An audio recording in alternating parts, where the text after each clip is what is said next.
हाँ चलो, so next theory है हमारी फ्रिक्शन। आज हमें पढ़ना है पहले क्या, फ्रिक्शन। तो फ्रिक्शन पढ़ते हैं। एक्चुअली ये हमने पढ़ लिया था 9th में भी फ्रिक्शन, कि भाई फ्रिक्शन है तभी तो मोशन हो पा रही है, नहीं तो स्लाइड करते जाते हैं।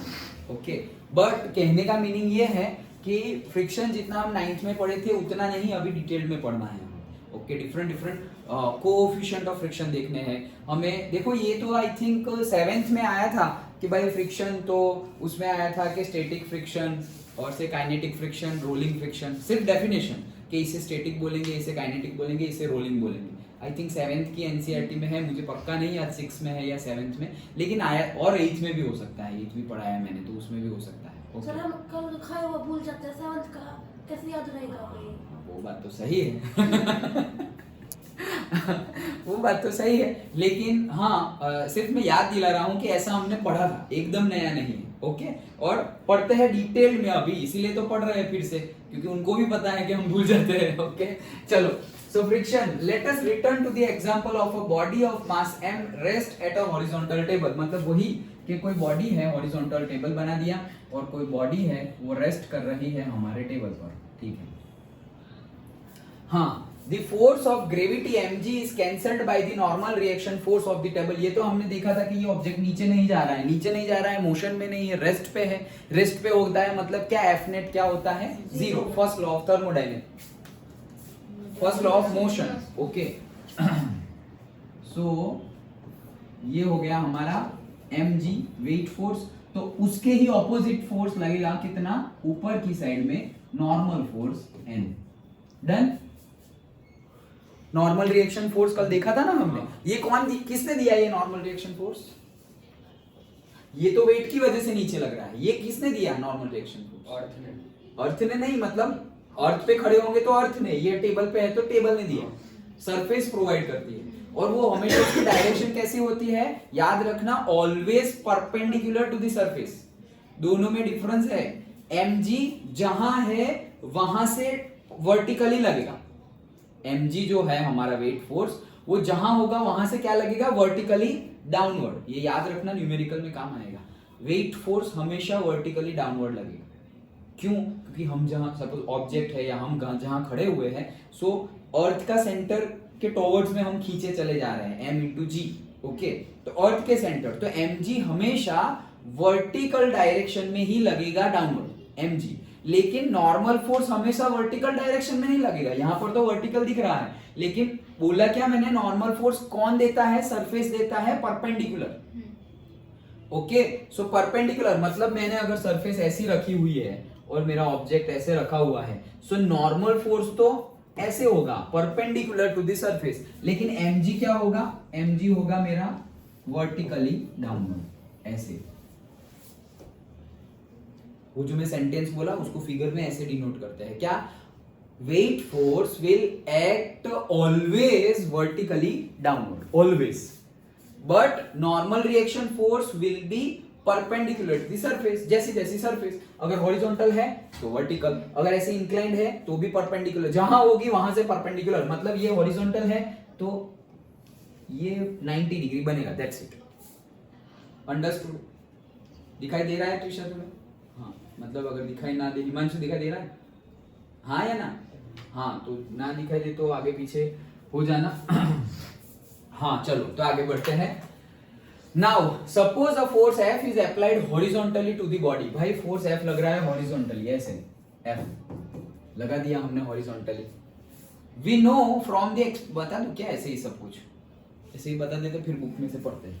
अच्छा, क्या बोल रहे हैं कि ये हमारी बॉडी है, ये हमारी बॉडी है, ये बॉडी ना ऊपर जा रही है ना नीचे जा रही है, मतलब वर्टिकली फोर्स क्या है, बैलेंस्ड है, एफ नेट 0 है, मतलब mg is equals to n है।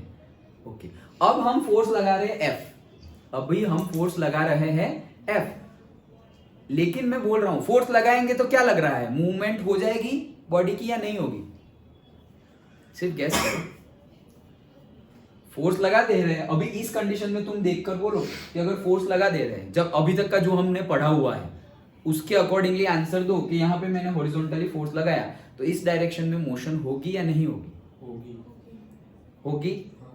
अभी तक जो हमने पढ़ा है उसके अकॉर्डिंगली तो होगी। क्यों? क्योंकि अनबैलेंस्ड फोर्स हो गया ना, इस डायरेक्शन में कोई फोर्स नहीं है और इस डायरेक्शन में फोर्स है, तो उस डायरेक्शन में मोशन होगी। लेकिन अब हम वही तो अभी तक का वो 9th वाला है, अभी हम 11th वाला डिटेल में पढ़ रहे हैं। तो वो क्या है कि अभी मान लो कि ये वॉल है, ये वॉल को मैं फोर्स लगा रहा हूं वहां पे अंदर की साइड, ये फोर्स लगा रहा हूं, वो तो मोशन में आ ही नहीं रही है। 1 न्यूटन लगाया, 2 न्यूटन लगाया, अच्छा चलो वॉल तो ऐसे भी मेरे से खिसकेगी नहीं। ये चेयर है, तो ये चेयर पे मैंने फोर्स लगाया, ये लगा दिया है, एक्टिंग नहीं कर रहा हूँ, लगाया हूँ, ये फोर्स लगाया मैंने, बहुत कम लगाया है लेकिन लगाया है। तो फोर्स लगाया तो भी ये तो हिल नहीं रही है, फोर्स लगाया फिर भी नहीं हिल रही है। सर ये जो आप लगाए उतना 1 न्यूटन होगा? नहीं नहीं, तो थोड़ा भी नहीं होगा। 1 न्यूटन मतलब समझो तुम, 1 न्यूटन मतलब 1 m इंटू ए, 1 न्यूटन मतलब 1 m इंटू ए, वही हुआ ना। 1 न्यूटन मतलब फोर्स मतलब m इंटू ए, तो इसका मास ही मान लो 10 kg, इसका मास मान लो 10 kg, तो वहां पर तो तुम्हें लाना है 1 kg मीटर पर सेकेंड स्क्वायर, तो ये ऐसे ही 10 हो गया, तो 1 न्यूटन तो है ही नहीं। ओके, बहुत कम है। सो देखो क्या है, मैं फोर्स लगा रहा हूं फिर भी ये हिल रही नहीं है, मैं अपना फोर्स अब बढ़ा रहा हूं। चलो अभी एग्जाम्पल के लिए, सिर्फ एग्जाम्पल के लिए, समझने के लिए, पहले मैंने लगाया क्या 1 न्यूटन, लेकिन ये हिली नहीं। अब मैं मेरा फोर्स बढ़ा रहा हूं, 2 न्यूटन लगा रहा हूं, फिर भी ये मूव कर रही नहीं है। समझना, हाँ, ये सारे कंसेप्ट ऐसे कोई पूछेगा नहीं, right short not on friction, उसका कंसेप्ट आएगा, न्यूमेरिकल आएगा उसका, वो समझे होंगे तो काम आएगा।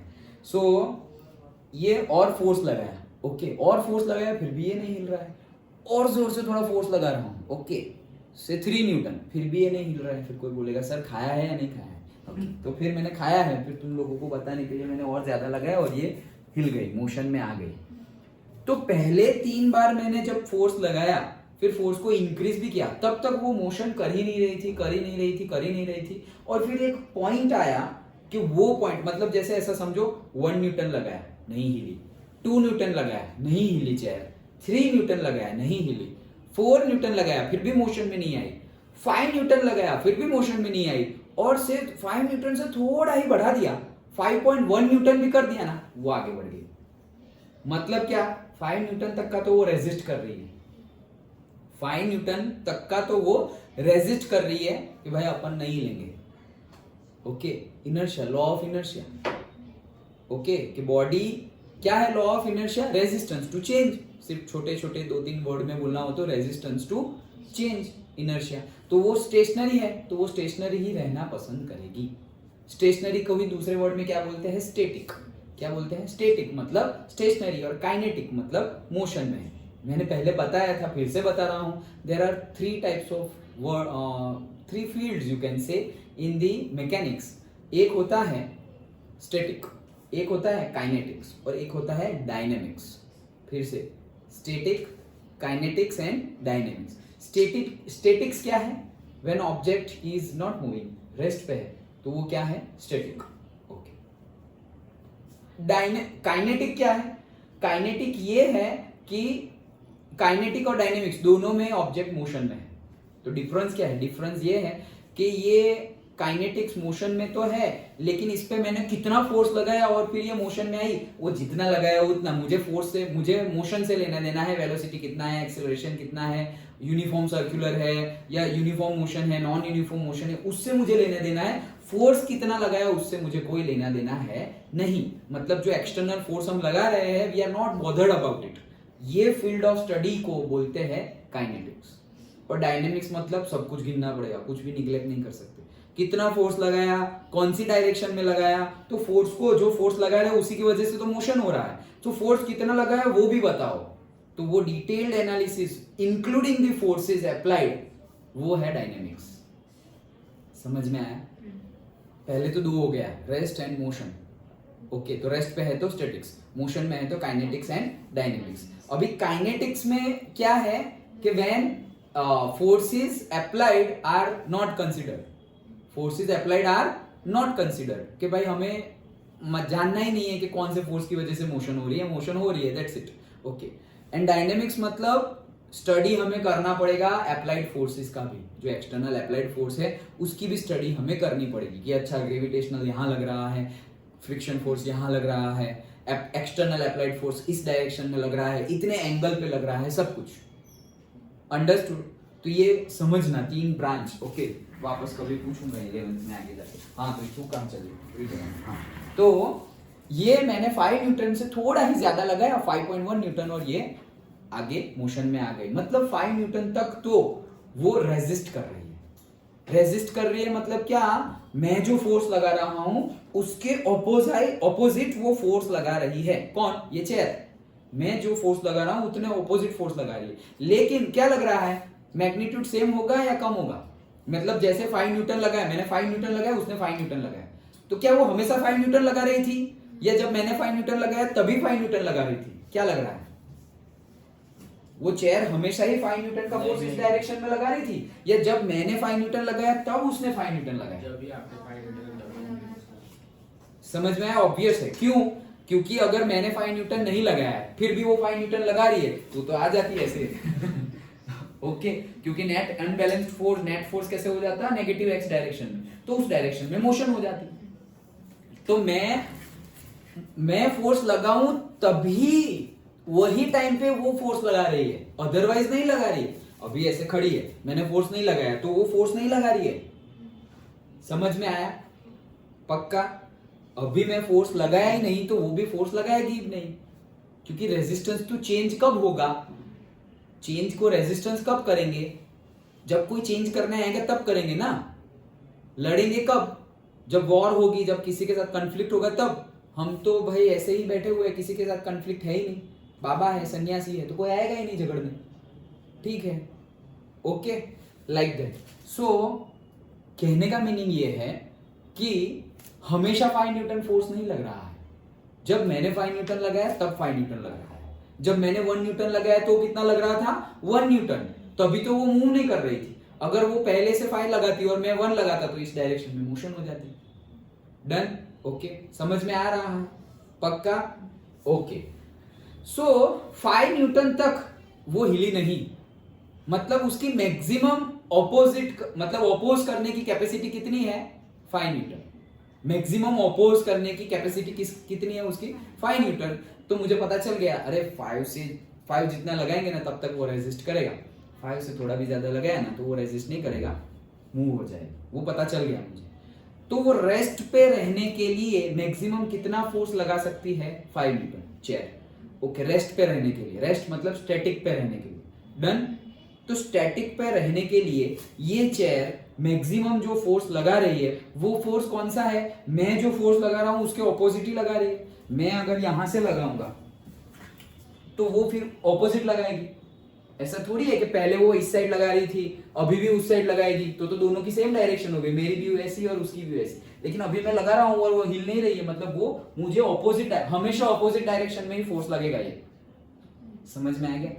ये ऑपोजिट डायरेक्शन में जो फोर्स लग रहा है और उसका जो मैक्सिमम वैल्यू है, इसी को बोलते हैं स्टैटिक फ्रिक्शन फोर्स।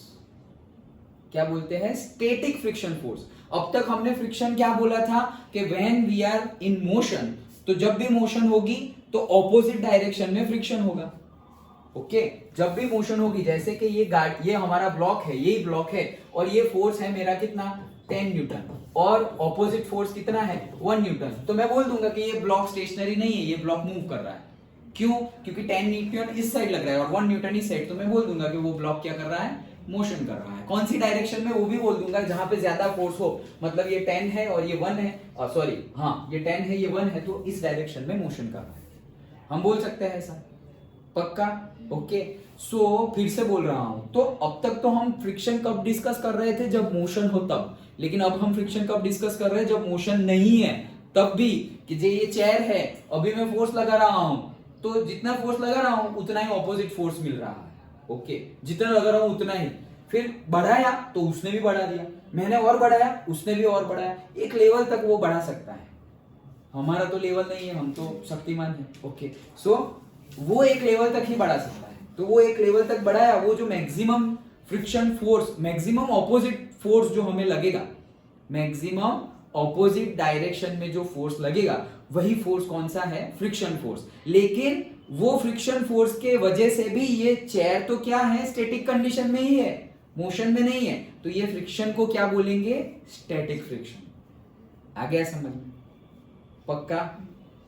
अब 5 न्यूटन ये लगा सकते हैं, इस साइड से मजा आ गया। अच्छा 5 न्यूटन ये लगा रही है और मैं 5 न्यूटन लगा रहा हूं, ओके, तो मोशन आएगी नहीं। और मैंने लगा दिया 5.1 न्यूटन, तो वो उसको तो 5 ही लगाना आता है, मैक्सिमम रीच हो गई उसकी। तो अब मैं 0.1 न्यूटन का फोर्स मेरे पास ज्यादा है, तो मैं धीरे धीरे इसको मूव कर रहा हूं। डन, आ गया समझ में। सर एक ही बार मूव होगा या थोड़ा थोड़ा होता है? नहीं होता जाएगा, एक ही बार मूव होगा, एक ही बार मूव होगा। Okay, good question. समझ में आया क्या बोल रहे हो। मैंने 1 न्यूटन लगाया तब भी थोड़ा मूव किया, मैंने 2 न्यूटन लगाया तब भी थोड़ा मूव किया, ऐसा होगा। या 5 न्यूटन तक मूव होगा ही नहीं और फिर 5.1 में अचानक से मूव होगा, 5.1 में अचानक से मूव होगा, पहले मूव होगा ही नहीं। जैसे पहले मैं केस तुम्हें बता रहा था वॉल का, फिर मैंने वॉल से चेयर पे आ गया, क्योंकि वॉल तो हिलने वाली ही नहीं है, वो शक्तिमान है in this case. Okay, understood. तो कहने का मीनिंग क्या है, फ्रिक्शन फोर्स लग रहा है, उसकी मैक्सिमम कैपेसिटी है, किसकी, स्टैटिक फ्रिक्शन की मैक्सिमम कैपेसिटी है, उसकी मैक्सिमम कैपेसिटी है सपोज 5 न्यूटन, तो मैं 5 न्यूटन तक लगाऊंगा तो वो स्टैटिक में ही रहेगा। और जैसे ही मैंने 5.1 किया तो अब उससे ज्यादा हो गया है, तो वो मोशन मुझे जहां भेजने हैं चेयर को, उस साइड में मैं भेज सकता हूं। डन। अब तो ये मूव करने लगी, मानो इस साइड 5 न्यूटन लग रहा है और इस साइड 6 न्यूटन लग रहा है, मतलब 1 न्यूटन एक्स्ट्रा है, तो अब तो ये 1 न्यूटन एक्स्ट्रा है, मतलब ये फोर्स ये मूव करने लगी, करेक्ट। ये मूव करने लगी तब उसके ऊपर फ्रिक्शन लगता है या नहीं लगता। ये जब मूव करने लगी, पहले तक तो 5 न्यूटन तक तो मैंने बोला कि that friction is called static friction, लेकिन ये मैं अप्लाई कर रहा हूं 5 न्यूटन। अभी बुक में से अच्छा हुआ हम ऐसे ही समझ रहे हैं, बुक में से इतना शायद ना जा पाते, कोई बात नहीं, सब कुछ ले लेंगे, कवर कर लेंगे हम। ये मैं जा रहा हूं कितना, 5 न्यूटन, वो भी आ रहा है 5 न्यूटन, अब मैं जा रहा हूं 6 न्यूटन, तो वो 5 न्यूटन तक का तो क्या था, स्टैटिक फ्रिक्शन। अब मैं जा रहा हूं 6 न्यूटन और उस साइड मिल रहा था 5 न्यूटन मिल रहा था उसका, 1 न्यूटन एक्स्ट्रा है मेरे पास, तो इसलिए अब 1 न्यूटन एक्स्ट्रा है, तो 1 न्यूटन एक्स्ट्रा है, मतलब देखो सपोज 5 न्यूटन ऐसे था, ऐसे 6 न्यूटन है और ऐसे कितना था 5 न्यूटन, तो मतलब टोटल कितना हो गया 6 - 5, 1 न्यूटन एक्स्ट्रा हो गया। 1 न्यूटन जो एक्स्ट्रा हो गया वो इस डायरेक्शन में लग रहा है, that is equals to F, ये F है, that is equals to M into A, और M चेयर का मास सपोज मान लो 10 kg, तो ये 1 divided by 10 that is equals to 8, मतलब ये चेयर का एक्सीलरेशन कितना हो गया 0.1 मीटर पर सेकंड का स्क्वायर। डन। तो ये जो मैं 1 न्यूटन एक्स्ट्रा लगा रहा हूं फोर्स, उसकी वजह से ये चेयर एक्सेलरेट हो गई है। एक्सेलरेट हो गई मतलब क्या, मोशन में आ गई है, और तब उसका एक्सेलरेशन ढूंढना हो तो हम ऐसे ढूंढ सकते हैं, by using Newton's which law, ये कौन सा लॉ लगा, second law, yes. Okay, rate of change of momentum वहां से आया था ना, F is equals to ma, right, याद है ना। हाँ चलो, सो ये एक्सेलरेशन ऐसे ढूंढ सकते हैं। क्या अब ये मोशन करने लगी तब भी फ्रिक्शन फोर्स लग रहा है या नहीं लग रहा है, तब कोई अपोज कर रहा है या नहीं कर रहा है,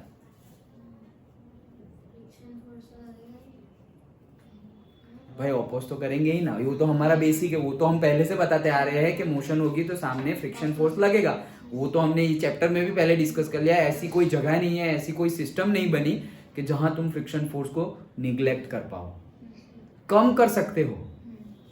तुमने केले का छिलका डाल दिया, ऑयल डाल दिया, ओके, लुब्रिकेशन बोलते हैं उसे, मतलब फ्रिक्शन क्या हो गया, कम, तो फ्रिक्शन कम कर सकते हो, मतलब रफ सरफेस है उसको तुम स्मूथ बना सकते हो, तो फ्रिक्शन कम लगेगा।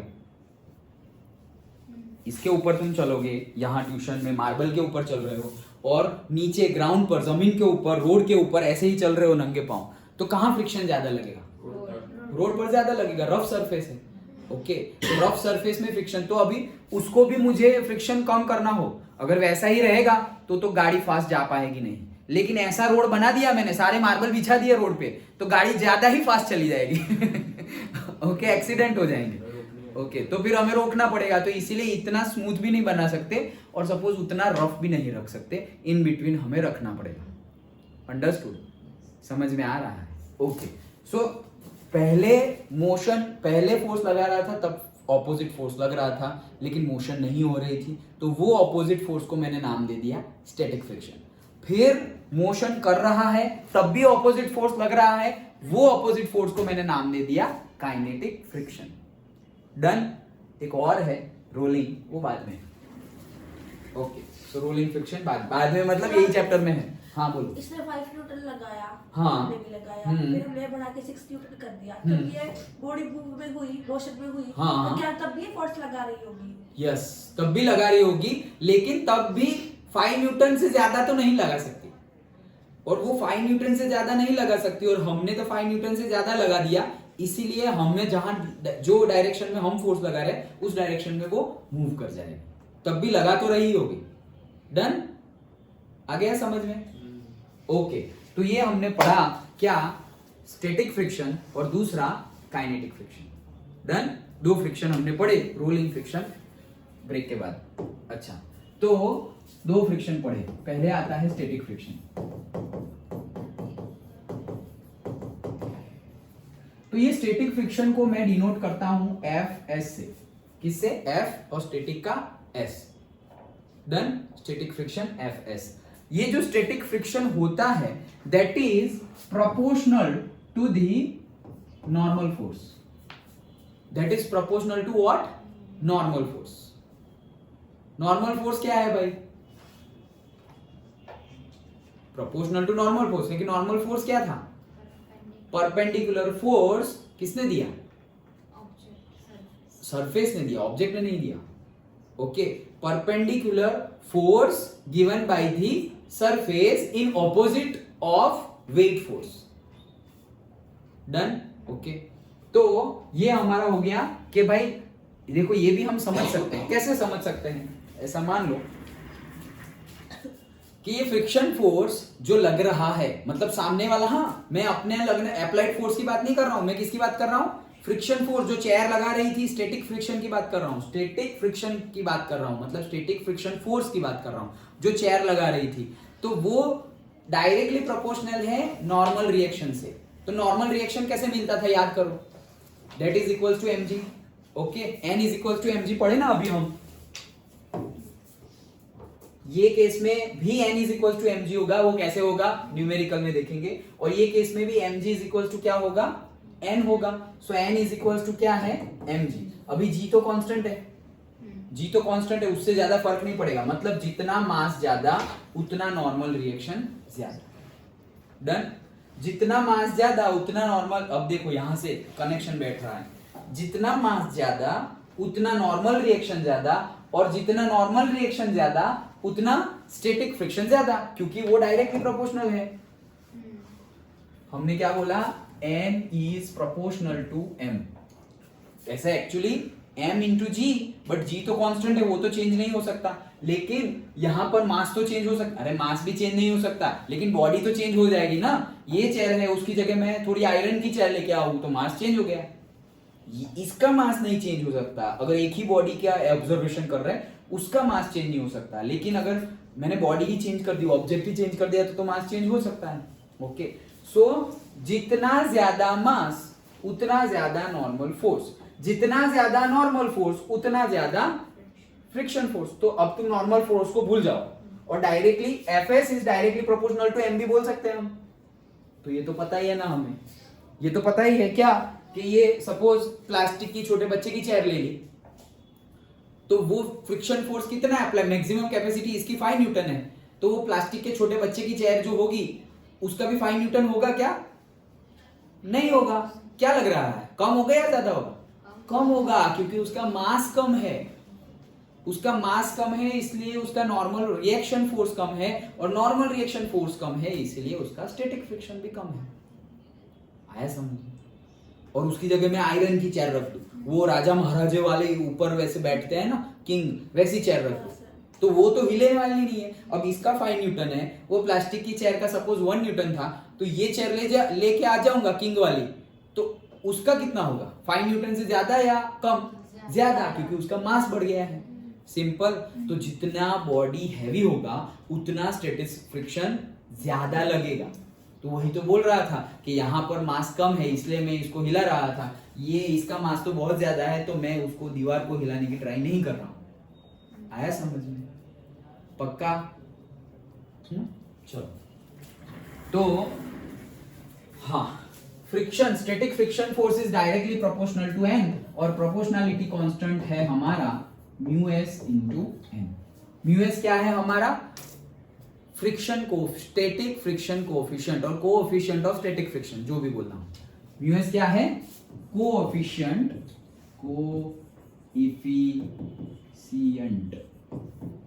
Of static friction, coefficient of static friction है क्या? Mu S. ये किसके ऊपर डिपेंड करता है? सरफेस के ऊपर। वही कि ये चेयर, अब देखो वापस सरफेस के ऊपर कैसे डिपेंड करता है। ये चेयर है, मैं 5 न्यूटन वो दे रही है, लेकिन वो भी हमेशा 5 न्यूटन नहीं देगी। अभी यहां रखा हुआ है 5 न्यूटन दे रही है, यही चेयर को मैं नीचे ले जा रहा हूं रोड पर, तब 5 न्यूटन से ज्यादा देगी या कम देगी? ज्यादा देगी। सोच के बोलो। हाँ ज्यादा देगी। करेक्ट। ओके, क्यों? क्योंकि वहां सरफेस रफ हो गई है, यहाँ पे सरफेस स्मूथ है, तो फ्रिक्शन सरफेस के ऊपर डिपेंडेंट है। देयरफॉर ये जो म्यू एस है ना, वो म्यू एस किसका है? सरफेस का है। तो जैसी जैसी सरफेस वैसा वैसा फ्रिक्शन फोर्स लगेगा। समझ में आया? सिर्फ रटना नहीं है, समझना भी है। फॉर्मूला रट लेंगे और न्यूमेरिकल तो ऐसे ही हो जाएंगे, लेकिन कंसेप्ट समझो। ओके? हाँ, एयर को भी फ्रिक्शन लगता है, कम लगता है लेकिन लगता है। ओके, हाँ चलो समझ गए ये? पक्का? अब मैंने क्या बोला था, कब तक हमारी वो बॉडी कहाँ गई? ये रही। तो यहां पर ऑपोजिट डायरेक्शन में मेरा एफएस लगेगा, राइट? क्योंकि मेरा एक्सटर्नल फोर्स इस डायरेक्शन में है, तो स्टैटिक फ्रिक्शन फोर्स इस डायरेक्शन में होगा। देन वो वैल्यू में बढ़ा रहा हूं। ओके, तो वो जो बढ़ा रहा हूं वो एफएस मैक्सिमम, ये क्या है मेरा? एफएस मैक्सिमम की बात कर रहा हूं मैं, एफएस मैक्सिमम। तो एफएक्स मैक्सिमम कहां तक बढ़ सकता है? यहां तक बढ़ सकता है। उसका मास जितना होगा उतना नॉर्मल रिएक्शन फोर्स, और नॉर्मल रिएक्शन फोर्स उतना ही हमारा स्टैटिक फ्रिक्शन, उतनी कैपेसिटी है उसकी। डन? उससे ज्यादा वो रेजिस्ट कर पाएगा नहीं, फिर वो मोशन में आ जाएगा। ये समझ में आ गया? पक्का? ओके। अब नेक्स्ट आते हैं कि भाई ये मोशन में आ गई, अब तो मोशन में आ गई चेयर। अब जब मोशन में आ गई तब भी फ्रिक्शन लगता है, तो वो फ्रिक्शन का नाम है क्या? Kinetic friction. अभी हमने बोला वैसे, तो काइनेटिक फ्रिक्शन को एफ के से डिनोट करेंगे, वो भी लगेगा तो एन के अकॉर्डिंगली ही। वो भी ऑब्वियस रीजन है कि भाई मोशन जब हम कर रहे हैं तब जो फ्रिक्शन लग रहा है, तो ऐसा समझो हम ट्रक चला रहे हैं और हम साइकिल चला रहे हैं, दोनों केस में फ्रिक्शन सेम थोड़ी लगेगा, डिफरेंट लगेगा। क्योंकि ट्रक का मास ज्यादा है, साइकिल का मास कम है, इसलिए ट्रक का फ्रिक्शनल फोर्स ज्यादा लगेगा और साइकिल का फ्रिक्शन फोर्स कम लगेगा। ये तो ऑब्वियस रीजन है। ओके, तो मास कम है, मास ज्यादा है, तो नॉर्मल रिएक्शन फोर्स ज्यादा है, वो ज्यादा है तो काइनेटिक फ्रिक्शन भी ज्यादा है। वो भी डिपेंडेंट तो है किसके? एन के। अब यहां पर भी प्रोपोर्शनलिटी कांस्टेंट है म्यू के इंटू एन। ये म्यू के क्या है? According to this coefficient of static नहीं, काइनेटिक फ्रिक्शन, दैट्स इट। वो भी किसके ऊपर डिपेंड करता है? सरफेस के ऊपर। अभी मोशन की बात की ना, तो वो भी किसके ऊपर डिपेंड करेगा? सरफेस के ऊपर। सिंपल, बस यही हमारा कंसेप्ट तो है। जैसे स्नो होती है, हाँ, हम स्केटिंग करते हैं, करेक्ट। तो वहां पे फ्रिक्शन होगा तो कितना होगा? डिपेंड्स अगेन कि जो स्नो है, ओके, सिर्फ स्नो है, बीच बीच में धूल मिट्टी भी है, बीच बीच में छोटे छोटे रॉक्स भी है, अगर ये सब भी है तो फ्रिक्शन थोड़ा ज्यादा होगा। लेकिन ये सब कुछ नहीं है, सिर्फ स्नो ही है, सिर्फ स्नो, तो फ्रिक्शन कम होगा। और स्नो से भी थोड़ा एक लेवल अप के एकदम से आइस हो गई रिवर है, आइस रिवर, ओके, इतना कम, मतलब वो डल लेक पे पहुंच गए, जम्मू कश्मीर। ओके, तो डल झील बोलते हैं ना जम्मू कश्मीर, डल लेक, तो वहां तो रिवर विंटर में पूरी ऊपर तुम नदी पे वॉक कर सकते हो। ओके, और वहां पे स्केटिंग करने जाओगे तो घुस गए, क्योंकि हर जगह वो आइस नहीं होगी, कहां पे वाटर होगा तो गए अंदर, डेथ हो जाती है डायरेक्ट। ऐसा कोई करता नहीं है, लेकिन किया तो गए। अंडरस्टूड? ओके, चलो। So depends on the surface. हाँ, तो हमें यही समझना था। चलो अभी आ जाते हैं बुक पर, थोड़ा फास्ट जाएंगे क्योंकि जो समझना था वो हमने समझ लिया है। हाँ, So we know from the experience that a small applied force may not be enough to move the body. हाँ, छोटा सा लगाएंगे तो नहीं हिलेगी. But if we applied force F where the only external force on the body, it must move within acceleration F by m. वो तो हमने देखा कि acceleration कैसे हम find करेंगे. ये रहा. However small, clearly the body remains at rest because some other forces come into play in the horizontal direction and opposite the applied forces, resulting in zero net force on the body. This force Fs parallel to the surface of the body. Parallel क्यों बोल रहे हैं? क्योंकि ये surface ऐसी है और ये ऐसे लग रहा है, तो देखो parallel ही तो हुआ. ओके, और ये नॉर्मल फोर्स ऐसे है और सरफेस ऐसे है, तो नॉर्मल फोर्स क्या हुआ? परपेंडिकुलर. और ये क्या हुआ? पैरेलल. यस, तो सरफेस की वजह से दो फोर्स लग रहे हैं. सरफेस की वजह से एक नॉर्मल फोर्स और दूसरा फ्रिक्शनल फोर्स. हॉरिजॉन्टल डायरेक्शन में और से पैरेलल डायरेक्शन में फ्रिक्शन फोर्स और वर्टिकल और से परपेंडिकुलर डायरेक्शन में नॉर्मल फोर्स. ओके, सरफेस की वजह से. ओके, जैसी जैसी सरफेस वैसा वैसा फोर्स. अच्छा, in contact with the table is known as frictional force or simply friction. तो ये frictional force है और simply उसे हम friction ही बोलेंगे. The subscript stands for the static friction. तो ये subscript FS लिख रहा है. क्यों? क्योंकि हमें अलग अलग दिखाना पड़ेगा, नहीं तो फिर मोशन में भी फ्रिक्शन लग रहा है और स्टेशनरी है तब भी वो अपोज कर रहा है, वो भी F बोलेंगे तो पता नहीं चलेगा. इसलिए दोनों को डिस्टिंग्विश करने के लिए एक को हमने बोल दिया FS और दूसरे को बोल दिया FK. ओके, चलो. So note that static friction does not exist by itself. By static friction itself, वो तो मैंने तुम्हें बताया ना, वो बोल रहा है ये सेंटेंस क्या, कि जब मैं 5 न्यूटन लगाऊंगा तभी वो 5 न्यूटन लगाएगी, अगर मैंने लगाया ही नहीं तब वो 5 न्यूटन नहीं लगाएगी, नहीं तो चली जाएगी उस साइड. तो वो बोल रहे हैं डज इटसेल्फ नहीं होगा भाई. स्टैटिक फ्रिक्शन, चेयर अपने आप के भाई मुझे अभी इस साइड जाना है और चलने लगी, वो ऐसा नहीं होगा. ओके, जब मैं फोर्स लगाऊंगा तभी वो अपोजिट डायरेक्शन में फोर्स लगाएगी. Okay, itself static friction force लगेगा नहीं, लगा वही रही है, लेकिन जब हम लगाएंगे तभी लगाएंगे. मतलब जो मैंने बोला कि लड़ाई तभी होगी जब दोनों साइड से लड़ाई हो रही है. ओके, चलो. इट कम्स, कहां गए? When there is no applied force there is no static friction. कोई अप्लाइड फोर्स ही नहीं है तो स्टैटिक फ्रिक्शन फोर्स होगा नहीं. It comes into play the moment there is an applied force. As the applied force F increases, Fs also increases, remaining equal and opposite to the applied force to a certain limit, keeping the body at rest. Hence, it is called the static friction. ये सब हमने समझ लिया है already. Static friction opposes the impending motion. ये क्या है भाई साहब? तो impending motion मतलब क्या? मैंने लगाया 5 न्यूटन फोर्स, सपोज मैंने लगाया 1 न्यूटन फोर्स, तो फोर्स लगाया मतलब मोशन होनी चाहिए थी. फोर्स ऑब्जेक्ट रिस्ट पे है ऑलरेडी और मैंने फोर्स लगाया तो मोशन तो होनी चाहिए थी, हुई नहीं है, होनी चाहिए थी. ओके, ये होनी चाहिए थी मोशन, मतलब जैसे वो बताया था ना स्यूडो मोशन, जो है नहीं एक्चुअली. ऐसे मोशन होनी तो चाहिए थी लेकिन हुई नहीं, वैसी मोशन को हम बोलते हैं इंपेंडिंग मोशन. मतलब it was about to happen but didn't happen. वो होनी चाहिए थी बट हुई नहीं. क्यों? रीजन तो हमें पता है, स्टैटिक फ्रिक्शन, लेकिन होनी तो चाहिए थी. फोर्स लगाएंगे, हमने अभी लॉ के अकॉर्डिंगली क्या पढ़ा है सब में, कि अगर हम फोर्स लगाएंगे तो मोशन होगी. कहां पर होगी? जिस डायरेक्शन में फोर्स लगा रहे हो उसी डायरेक्शन में मोशन होगी. वेक्टर क्वांटिटी है ना फोर्स, तो जिस डायरेक्शन में फोर्स लगाओगे तो force into displacement, work done हम पढ़ रहे थे, work done is equal to force into displacement. तो हमने कितना वर्क किया भाई? जितना फोर्स लगाया और ऑब्जेक्ट जितना मूव हुआ डिस्टेंस, वो work done, force into distance is equal to what? Work done. Okay, तो वैसे ही डिस्प्लेसमेंट और डिस्टेंस कहां मूव करेगी वो बॉडी? जिस डायरेक्शन में फोर्स लगा रहे हैं. डन. तो वही चीज है यहां पर. तो ये मोशन, कौन सी मोशन? जो होनी तो चाहिए थी लेकिन हुई नहीं. That's why it is called impending motion. Static friction opposes the impending motion. The term impending motion means motion that would take place under the applied force if friction were absent. Friction absent होता तो चली जाती उस direction में. वो चली जाती, हुई नहीं लेकिन चली जाती. वो मोशन है कौन सी? हमारी impending motion. We know from experience that as applied force exceeds a certain limit, the body begins to move. तो certain limit के बाद तो body move करने लगेगी. It is found experimentally that limiting value of static friction Fs maximum is independent of the area of contact and varies with normal force approximately as. तो ये हम ले तो आए, लेकिन कैसे ले आए भाई? भाई एक्सपेरिमेंटली किया तब जाके पता चला ये। ओके, एक्सपेरिमेंट किए, एक्सपेरिमेंटली पता किया तब जाके ऐसा रिलेशन मिला कि भाई ये इसके डायरेक्टली प्रोपोर्शनल है।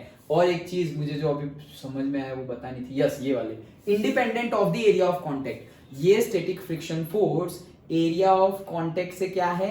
इंडिपेंडेंट है। मतलब कितना एरिया कांटेक्ट में है, 1 metre square, 2 metre square, 10 metre square, उससे फर्क पड़ता नहीं है, उससे फर्क नहीं पड़ता। हमारे माइंड में ऐसा होगा, सर जितनी सरफेस ज्यादा कांटेक्ट में होगी उतना तो ज्यादा स्टैटिक फ्रिक्शन फोर्स होगा, लेकिन ऐसा है नहीं।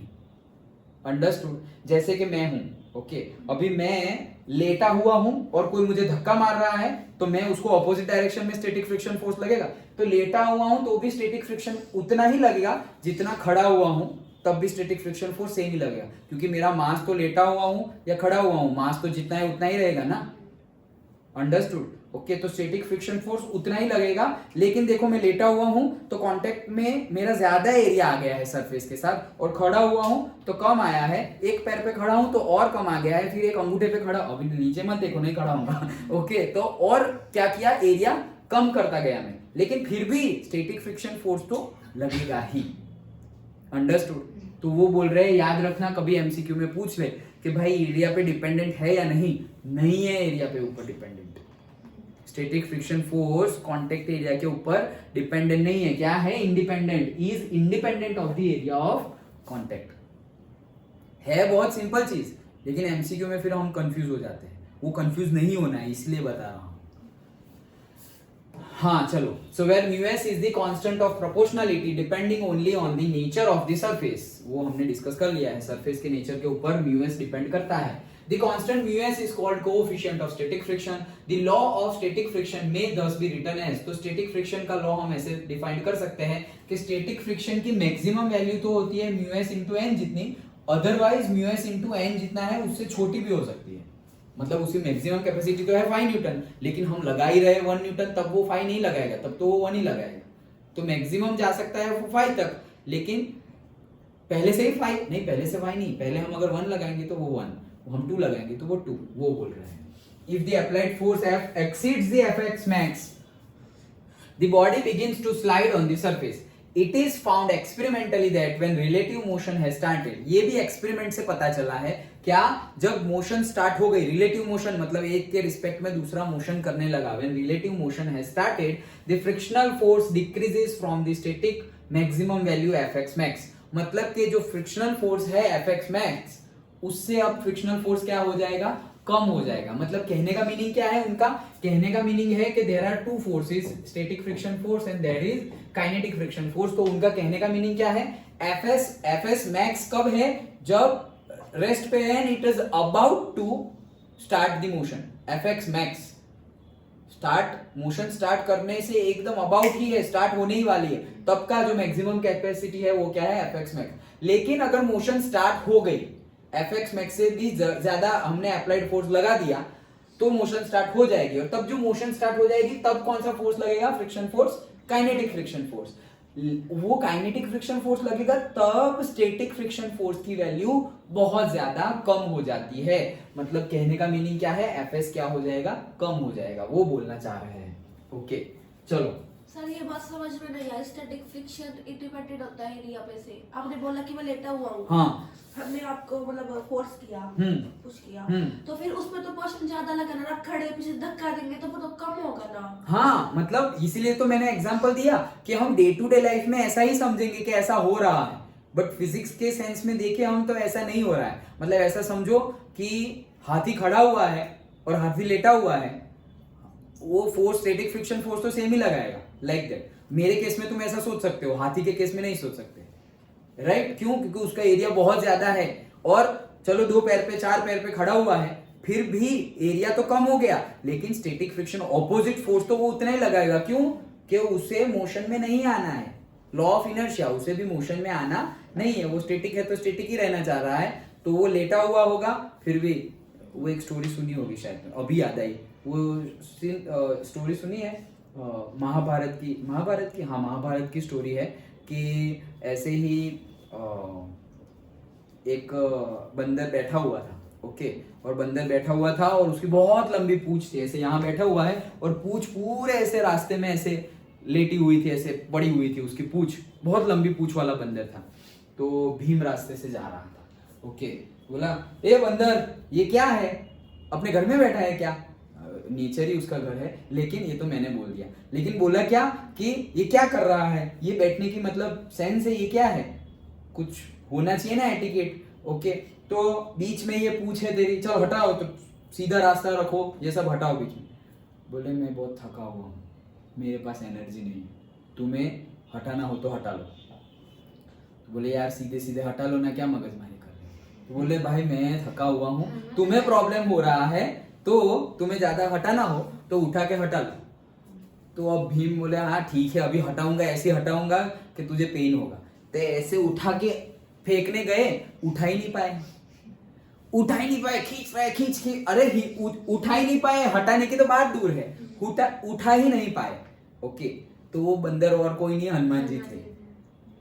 तो वो उनका ईगो आ गया था क्या मेरे पास, उनको आशीर्वाद था कि 1000 एलिफेंट का पावर होता है भीम में। कितना? 1000 एलिफेंट भीम में 1000 एलिफेंट का पावर। तो ईगो आ गया था, तो वो ईगो को निकालने के लिए फिर हनुमान जी आए थे। ओके, कि भाई भले ही 1000 एलिफेंट हो अपन के सामने नहीं है, ऐसे लाइक दैट। मतलब भले ही तुम कितने भी आगे चले जाओ, कितने भी पावरफुल हो जाओ, there will be always someone who is better than you, always. और अगर तुम्हारे अकॉर्डिंग तुम्हारे से बेटर कोई है नहीं, तो फिर तुम भगवान हो, और तुम भगवान हो तो तुम दिखोगे नहीं, क्योंकि भगवान नहीं दिखते अभी। ओके, तो there will be always someone who is better than you. तो कभी ऐसे इगोइस्टिक मत हो जाओ। हाँ, हम अपना मेहनत करेंगे, हमें रिजल्ट मिलेगा, गुड, लेकिन मैं ही हूं कुछ, मेरे से आगे तो कोई बढ़ ही नहीं सकता। तो फिर नेचर और जोर से मारती है। नेचर तब जब मारती है तो जोर से। अगर मैं बोलूं कि भाई मैं तो बहुत अच्छा स्टूडेंट हूं, मेहनत करता हूं, ये वो, तो ठीक है, 25 में से 25 आ गए, 25 में से 24 आ गए, 25 में से 23 आ गए, तो अच्छा है, मैं मेहनत कर रहा हूँ, मार्क्स आ रहे हैं, ठीक है। लेकिन मैं बोलूं मैं तो क्लास टॉपर हूँ, मुझसे ज्यादा अच्छे मार्क्स तो किसी के आ ही नहीं सकते, तो फिर नेचर सर को ऐसे बताते हैं कि भाई इस बार ऐसा पेपर सेट करो, और वो बच्चा 25 क्या 15 भी नहीं ला पाता, और कोई एक आ जाता है 25 वाला, तो उसका ईगो हर्ट हो जाता है। ईगो हर्ट क्या, ईगो डिस्ट्रॉय हो जाता है कि नहीं यार, मैं जो सोच रहा था वो बात तो गलत थी। और ऐसा होता ही है, जब भी हमारे अंदर ईगो आए ना, सो पहले तो नेचर आराम से समझाती है हमें, लेकिन तुम बोल दोगे ईगोइस्टिक, मेरे जैसा कोई है ही नहीं, आई एम द सुप्रीम, तो फिर सही में सुप्रीम आएंगे समझाने के लिए। ओके, चलो। तो कहने का मीनिंग है कि वापस क्वेश्चन पे आते हैं कि मेरे सेंस में तो शायद तुम बोल दो कि भाई एरिया में लेटा हुआ हूं तो फोर्स लगेगा, और अभी मैंने ही एग्जांपल दिया ना कि लेटा हुआ हूं, 2 पैरों पे खड़ा हूं, फिर 1 पैरों पे खड़ा हूं, तो तुम बोल दोगे सर 1 पैर पे आपको धक्का मारना इजी है। ओके, तुम लॉजिक लगा सो, 1 पैर पे सर धक्का मारना इजी है, अंगूठे पे तो और इजी है, आपको तो सिर्फ सर उंगली लगाएंगे तो भी सर आप हिल जाओगे। वो लॉजिक उस सेंस में सही है, लेकिन फिजिक्स के सेंस में क्या है कि कांटेक्ट एरिया के ऊपर डिपेंडेंट ही नहीं है। फॉर्मूला में भी देख सकते हैं, कहीं पर एरिया है क्या, नहीं, कहीं पर एरिया है ही नहीं, डन। और ये फॉर्मूला तो एक्सपेरिमेंटल ही है, ऐसा भी नहीं कि थियोरेटिकल है, एक्सपेरिमेंटल फॉर्मूला है, डिराइव एक्सपेरिमेंटली हुआ है, एरिया है ही नहीं, तो independent of the area. That's why मैंने बोला ना कि हम नॉर्मली जो सोचते हैं, फिर एमसीक्यू में वैसे ही क्वेश्चन पूछे जाते हैं जो हम डे टू डे लाइफ में नॉर्मली जैसा सोचते हैं वैसा। और डे टू डे लाइफ में हम फिजिक्स थोड़ी सोचते हैं, हम तो अपनी मर्जी का सोचते हैं, तो अपनी मर्जी का फिर एग्जाम में टिक करके आएंगे तो गलत हो जाएगा, हमें फिजिक्स के अकॉर्डिंगली टिक करना है। अंडरस्टूड? ओके, हाँ चलो। सो महाभारत से हम आ गए हैं वापस फ्रिक्शन पे। हाँ, so Fx max Fk, so friction force that opposes the relative motion between the surfaces in contact is called kinetic or sliding friction, and it is denoted by Fk. Kinetic friction like static friction is found to be independent of the area of contact. Kinetic friction भी क्या है, area of contact से क्या है, independent है। Okay, then further it is nearly independent of the velocity. Nearly independent बोला है, मतलब नियर, देखो वर्ड क्या यूज किया है, या तो इंडिपेंडेंट बोलो या डिपेंडेंट बोलो, लेकिन क्या बोल रहे हैं, नियरली इंडिपेंडेंट। तो फिर यहाँ पे भी एमसीक्यू आ सकता है, ओके, टेढ़ा मेढ़ा ही है ना, डिपेंडेंट होना चाहिए इंडिपेंडेंट, लेकिन बोला है नियरली इंडिपेंडेंट, मतलब ऑलमोस्ट इंडिपेंडेंट ही है, वेलोसिटी का कोई फर्क पड़ता नहीं है। लेकिन कई कई से केस में एक्सेप्शन, जैसे केमिस्ट्री में हमने कितने सारे एक्सेप्शन देखे, सो वैसे ही कई एक्सेप्शन केस में वेलोसिटी का फर्क पड़ता है काइनेटिक फ्रिक्शन के ऊपर। मतलब अगर तुम्हारी वेलोसिटी बहुत ज्यादा है, बहुत ज्यादा हो गई, एकदम एक्सट्रीम, तो फ्रिक्शन उतना ज्यादा नहीं लगेगा। वैसे तो वेलोसिटी जैसे जैसे तुम फ्रिक्शन ज्यादा लगेगा तो वेलोसिटी धीरे धीरे कम होती जाएगी, ओके, लेकिन एक टाइम ऐसा होगा कि तुम्हारी स्पीड इतनी ज्यादा हो गई, तो ज्यादा स्पीड कब होगी, जैसे मेरी स्पीड ज्यादा कब होगी, जब सामने से फ्रिक्शन कम लगेगा तब, और अगर फ्रिक्शन ज्यादा लग रहा है तो मेरी स्पीड ज्यादा हो सकती नहीं है। लेकिन इन एक्सट्रीम सेंस ऐसा पर्टिकुलर वेलोसिटी होती है तब वेलोसिटी के ऊपर डिपेंडेंट है, अदरवाइज वेलोसिटी के ऊपर डिपेंडेंट नहीं है। तो यहाँ भी डे टू डे लाइफ में हम क्या सोचते हैं कि वेलोसिटी और फ्रिक्शन एक दूसरे के रिलेशन में है। जैसे मैंने अभी बताया ना, डे टू डे लाइफ का एग्जांपल मेरा ही बोला ना कि मुझे जाना है, ओके, तो फ्रिक्शन फोर्स, अभी मुझे मोशन ज्यादा फास्ट जाना है तो फ्रिक्शन, अरे नहीं, तुम फास्ट जाना हो या स्लो जाना हो, काइनेटिक फ्रिक्शन तो सेम ही रहेगा क्योंकि इट इज इंडिपेंडेंट। लेकिन in some cases it is dependent on velocity. वो सम केस होगा, वो एक्स्ट्रा ऑर्डिनरी केस होगा, normal day to day life का केस है that is independent of the velocity. Further it is nearly independent of the velocity. It satisfy again this formula, depends on, ये सब पढ़ लिया है हमने, US when relative motion has begin the acceleration of the, ये सब हमने discuss, ये जो बोला ना वही मैंने तुम्हें यहाँ समझाया कि F मेरा है यहाँ पे 6, F के है मेरा 5, तो मतलब 1 न्यूटन का फोर्स है, इसलिए वो आगे बढ़ेगा, डिवाइड बाय m कर दोगे तो एक्सेलरेशन मिल गया। तो इसीलिए बोल रहा है कि when relative motion has just begun, acceleration of the body कैसा मिल जाएगा, ऐसे ढूंढ सकते हैं, कैसे, F minus frictional force divided by m। Done, okay okay. For a body moving with a constant velocity, हाँ देखो यहाँ पे समझना है क्या बोल रहे हैं, हमारा एक्सेलरेशन क्या है, देखो मोशन में आ गया है, ऑब्जेक्ट क्या हो गया है, मोशन में आ गया। मोशन में क्या आया, जब नेट एक्सटर्नल फोर्स होगा, एफ नेट होगा तभी मोशन में आएगा, अगर एफ नेट होगा तभी मोशन में आएगा। अगर एफ नेट 0 हुआ तो मोशन में आएगा क्या, नहीं आएगा। हाँ, एफ नेट 0 फर्स्ट लॉ वाला केस यूनिफॉर्म मोशन वाला केस है, अभी उस पे भी आएंगे, लेकिन जनरली मोशन में कब आएगा, जब हमारा यहाँ 10 और यहाँ 10 तो मोशन में नहीं आएगा, यहाँ 10 और यहाँ 9 तो हाँ मोशन में आ जाएगा। तो वही तो हमने बोला था क्या कि मैंने इस साइड लगाया था 6 और इस साइड आ रहा था 5, तो मैंने बोला ना कि 6 - 5 और डिवाइडेड 6 - 5 ये फोर्स है, that is equals to ma, तो m नीचे आ जाएगा, तो 6 - 5 divided by m is equals to a। ये 6 क्या था, मेरा अप्लाइड फोर्स F, 5 क्या था, मेरा काइनेटिक है, हाँ काइनेटिक है, मोशन कर रहा है ना, so kinetic friction force F K divided by m is equals to क्या है, a। ये फॉर्मूला तो अभी हमने देखा और उससे पहले एग्जांपल में देखा। अब एग्जांपल में मतलब ये थियरी के एग्जांपल में, ओके। अब हम क्या बोल रहे हैं, when uniform motion is there, कौन सी, यूनिफॉर्म मोशन। तो हमें पता है यूनिफॉर्म मोशन में तो क्या होता है, एफ नेट 0 होता है, यूनिफॉर्म मोशन में क्या होता है, एफ नेट 0 होता है। तो ये एफ नेट जो है, ये एफ माइनस एफ के, वो क्या हो जाएगा, 0। डन। यूनिफॉर्म मोशन में एफ नेट क्या होता है, 0, तो वो क्या हो जाएगा, 0, ये 0 हो गया, तो 0 by m, 0 by something whatever, 0 by anything 0, okay.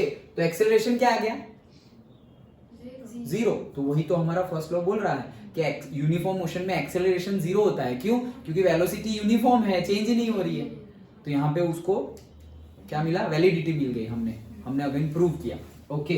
सो वही चीज बता रहे हैं फिर से, क्या, if the applied force on the body is, नहीं कहां गया, ये रहा, when relative motion has just begun, ये देखा, for a body moving with a constant velocity, मतलब relative हमारा जो यूनिफॉर्म वेलोसिटी वाला केस है, यूनिफॉर्म मोशन वाला केस है, कांस्टेंट वेलोसिटी मतलब यूनिफॉर्म वेलोसिटी, तब होगा तो एफ नेट क्या हो जाता है, 0। तो एफ नेट 0 हो जाता है, इसीलिए क्या हो जाता है, F is equals to F K, मतलब एक्सेलरेशन 0 हो जाता है, ओके। यहाँ पर नेट फोर्स तुम्हारा 0 हो जाएगा, तुम इसको भी 0 ऐसे ले सकते हो, या तो फिर हमारे पास क्या है, F net is equals to 0, ऐसा है। और एफ नेट एक्चुअली होता क्या है, ma। एफ नेट कोई भी फोर्स होगा वो होता क्या है, ma, और अब हम बोले कि एफ नेट क्या हो जाएगा, 0 हो जाएगा। तो एफ नेट क्या है मेरा, तो कितने फोर्स लग रहे हैं, तो एक तो अप्लाइड फोर्स लग रहा है और दूसरा फोर्स लग रहा है काइनेटिक फ्रिक्शन फोर्स। ओके, सो वो ऑपोजिट लग रहा है, दैट इज इक्वल्स टू 0। तो इसको हम ऐसे भी बोल सकते हैं कि F is equals to F K. Done. तो F is equals to F K का मीनिंग क्या है, जितना मैं एक्सटर्नल फोर्स लगा रहा हूं सेम उतना ही काइनेटिक फ्रिक्शन फोर्स लग रहा है। समझ में आया? अब देखो दोनों इंटरेस्टिंग केस है, इसके ऊपर से एमसीक्यू बन सकता है कि जितना एक्सटर्नल फोर्स उतना ही स्टैटिक फ्रिक्शन फोर्स। और फिर MCQ, body is it rest, uniform motion और से non uniform motion and none of the above, और से कांट से कुछ भी दे दिया।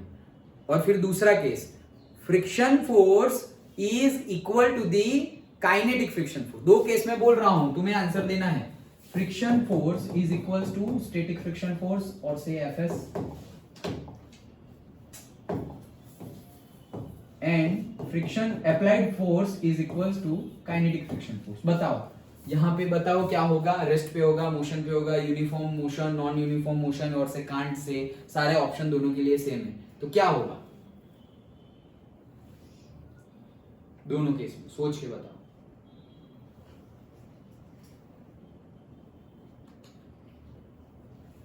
क्या लग रहा है हिमांशु, क्या लग रहा है? पहले वाले केस में, चलो दूसरा बाद में, पहले वाला सब लोग सोचो कि जितना अप्लाइड फोर्स है उतना ही स्टैटिक फ्रिक्शन फोर्स है। तो क्या लग रहा है, क्या लग रहा है त्रिशा? रेस्ट पे लग रहा है। क्या लग रहा है? रेस्ट। सबको रेस्ट ही लग रहा है? सही है, रेस्ट पे। क्यों? क्योंकि जितना अप्लाइड फोर्स है उतना ही स्टैटिक फ्रिक्शन फोर्स है, उतना ही है, तो उतना ही इक्वल टू है, तो क्या होगा, रेस्ट पे है, सिंपल। ओके, दूसरा केस सोचो और बताओ। यहां पर तो रेस्ट पे होगा ऑब्जेक्ट, क्या लग रहा है? मोशन में होगा। क्यों मोशन में होगा? क्योंकि F इज नॉट इक्वल, यहां पे अगर स्टैटिक फ्रिक्शन फोर्स के इक्वल में होता तो रेस्ट पे होता, लेकिन अगर उसके इक्वल में नहीं है, काइनेटिक फ्रिक्शन के इक्वल में है, मतलब मोशन तो हो रही है। मोशन हो रही है मतलब क्या कि F माइनस एफ के विल बी समथिंग, इक्वल है, यहां पर तो इक्वल बोला है। मोशन कब होती है जनरली, अभी बोला ना 6 माइनस 5 तो 1 आया, तब मोशन होगी। तो 6F minus F K there will be not equals to 0, तब मोशन होगी। लेकिन जब F minus F K is equals to 0 बोले तब भी मोशन होगी, तब भी होगी। क्यों? क्योंकि F माइनस एफ के 0 मतलब नेट एक्सटर्नल फोर्स 0। तो नेट एक्सटर्नल फोर्स 0 है तो दो केस होते हैं ना, एक तो रेस्ट वाला और दूसरा मोशन वाला। तो यहाँ पे एक्सटर्नल फोर्स 0 हो गया है, तो रेस्ट पे तो है नहीं, क्योंकि हम Fk की बात कर रहे हैं।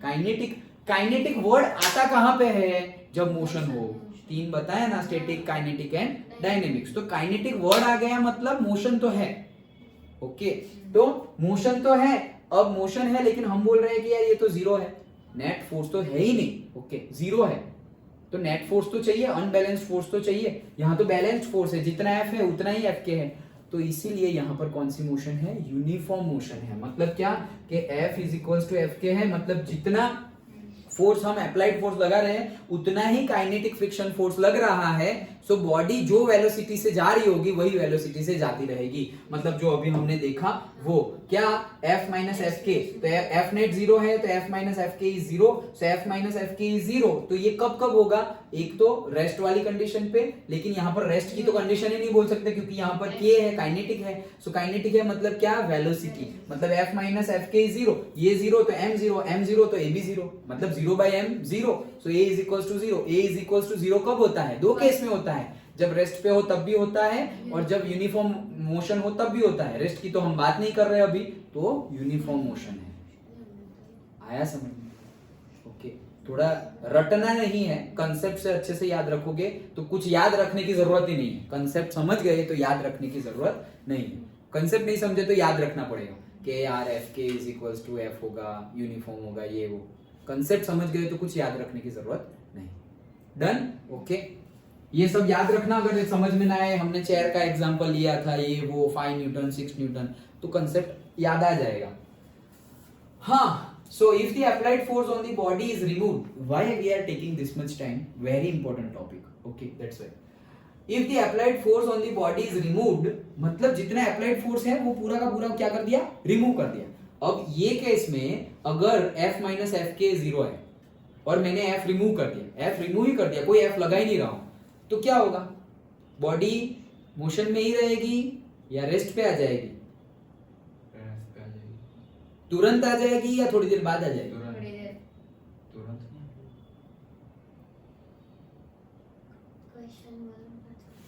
ये हमारा क्या है, देखो यहाँ पे F minus F K is equals to 0 है, उस केस में यूनिफॉर्म मोशन हो रही है, यूनिफॉर्म मोशन हो रही है, और ये तो तुम डे टू डे लाइफ में भी कोरिलेट कर सकते हो, यूनिफॉर्म मोशन हो रही है और अचानक से तुमने अप्लाइड फोर्स लगाना बंद कर दिया, थोड़ी देर हाँ।